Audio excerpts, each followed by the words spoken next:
Hey, Merry Christmas! What's up, everybody? It's me, Odio, and I'm back today to do a Christmas Blu-ray review for you. And today we're doing Violent Night. Ho ho! It's like Die Hard, but with Santa. Let's get into it.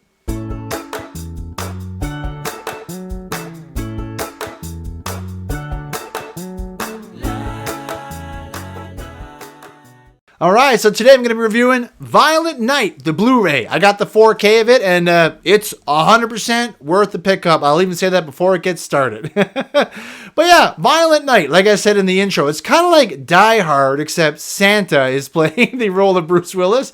Well, I mean, it's not actually Bruce Willis, of course. It's David Harbour playing Santa, and he does a really good job. And it's a totally different take on Santa, and one I appreciate. This movie came out in 2022, so I can't say it's a classic, but I've literally watched it every year since it came out, and I've enjoyed it almost more each time I watch it. So one of the great things about this movie, which a lot of my favorite Christmas movies do, it has a real Santa. Like David Harbour is actually Santa. It almost kind of opens up like Bad Santa. He's in a bar drinking, complaining. He literally gives a gift to the bartender girl and says to drop it off. But it's great. It's a real Santa. He's got reindeer. He's got a sleigh. He's got a sack. He's got the hat and the outfit. And his real name is Nickmund. But like, yeah, Saint Nick, Santa Claus, right? So he's going around delivering presents, and that's pretty much what he's up to. It's pretty cool, and he's drunk.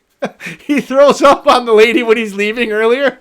It's awesome. He does a really good job as Santa. He's fun, yet scary and interesting, and also kind of serious and compelling. Like he has to run the gambit. He does a good job. But basically, there's this super crazy rich family who has a giant house compound, and they're having like their family Christmas there. And everyone sucks up to the mom because she's super rich and super mean. And all the kids come and like they all stand in a row, jockeying for position to beg her for stuff. Except this one son who doesn't really care that much, and he's brought his daughter, and she's kind of the main character, the main driving force in this, because she believes in Santa, right? And she's waiting for Santa to come bring the presents. The rest of the family's just there trying to get money and whatever. And then that's when the Die Hard part kind of comes in. You get all these villains that show up, like some of them are working as staff, some of them are like fake cafeteria workers, some of them are outside, but they've come in and they've got guns. And this is kind of a Christmas horror movie. I didn't mention that earlier, but you get some kills. A whole lot of innocent people just get gunned down, murdered, shot in different ways, killed, stabbed, whatever. It's really violent, but I mean, it works for this movie. It matches the tone, but yeah, just be prepared for that. And the villains are amazing. Like the names on the villains are great. It's like Scrooge and like the Grinch and Candy Canes and like Snowman and whatever. It's all Christmas names. Oh, it's so good. And they're all wearing like Christmas outfits with hats and stuff like that. So very Christmassy villains in this. Anyway, eventually Santa arrives at the compound and he's there to drop off presents for the little girl. And he's eating some cookies and stuff like that when he hears quite the clatter. He goes out to see what's the matter, and it's one of the actual the killers. And he's trying to he can touch the side of his nose and go up through the chimney, but it's not working. And so that guy comes in with a gun and says, "Get down on the ground," And Santa ends up fighting him. And at first I was like, why would Santa fight this guy? But not only does he fight him, he murders the heck out of him, throws him out a window, lands him on an icicle. I was like, whoa! And you find out there's a bit of a backstory as the movie goes on with David Harbour Santa. He used to be a Viking that murdered hundreds and hundreds of people with his axe, Skull Crusher. And one day when he died or was defeated or whatever, he just kind of became Santa. And there is a Mrs. Claus, and he wants to see her again. He mentions that a few times, but yeah, he doesn't really know why he's Santa Claus or why the sack has all the presents. He just takes them out. It's mostly video games. He's like, does everyone order video games here? But it's the real Santa sack, and he's got some magic. I love it. I love the whole tone of that. But it is pretty violent, though, so it's not for kids. So anyway, once we establish Viking killer Santa, and he actually, the little girl, she has like a little radio that she's supposed to be able to use to talk to Santa, and he can actually hear her on it and starts talking back to her. And he says like, yeah, I'm really Santa. And she's like, I really need your help, Santa. So he's like, all right, I'm going to have to do this. And so he does. He actually starts fighting off all the villains and stuff, slowly but surely taking them out. He doesn't have guns, but he does get a hammer like his whole Skull Crusher at one point. And the mom is super confident because she has some super skilled help team coming to rescue her. But this guy's already bought them off too because they're after like hundreds of $1 million that's like stored in a vault. It is kind of like Die Hard. They're trying to open the vault in the basement while all the crazy stuff's going on up there. So it's kind of where I get the parallels.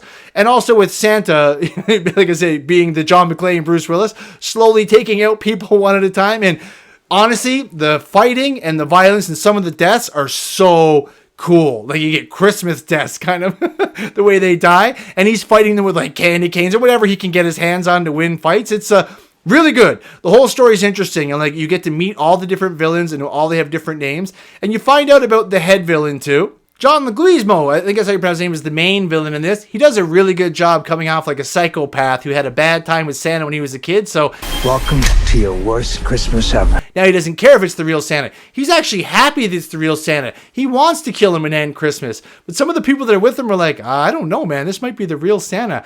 But Santa, as he's trying to take out everybody, he's talking to the little girl, Trudy. And at one point she says, I ran away from them, but they're coming to get me. And he's like, can you do something like hide? And she's like, I just saw Home Alone. Maybe I'll do something like that. He's like, yeah, whatever, do that.